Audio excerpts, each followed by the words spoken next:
Hi అండి. అందరికీ నమస్కారం.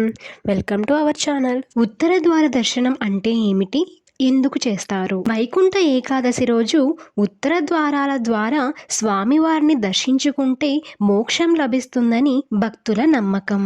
పాల సముద్రంపై తేలియాడే విష్ణుమూర్తిని దర్శించుకోవడానికి ముక్కోటి దేవతలు అంతా ఏకాదశి తిథి నాడు వైకుంఠానికి చేరుకుంటారని ప్రతీతి. అందుకే ఈ ఏకాదశికి ముక్కోటి ఏకాదశి అని పేరు వచ్చింది.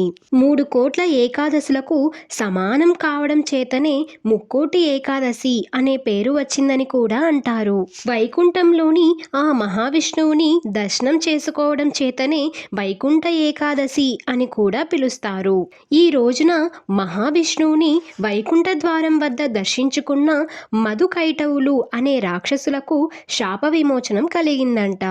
ఇలా వైకుంఠ ద్వారాన్ని పోలిన ఉత్తర ద్వారం ద్వారా విష్ణుమూర్తిని ఎవరైతే దర్శించుకుంటారో వారందరికీ కూడా తమలాగే మోక్షం కలగాలని ఆ మధుకైటవులు కోరుకోవడంతో ఉత్తర ద్వారంకి ప్రాముఖ్యత ఏర్పడిందని చెప్పవచ్చు. పైకి ఉండే దిక్కుని ఉత్తర దిక్కు అంటారు.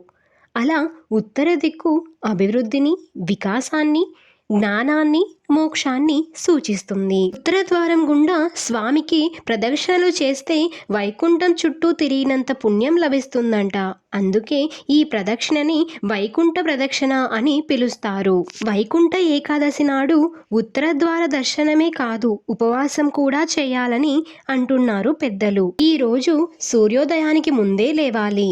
లేచి తలస్నానం చేసి పూజా మందిరాన్ని శుభ్రం చేసుకోవాలి.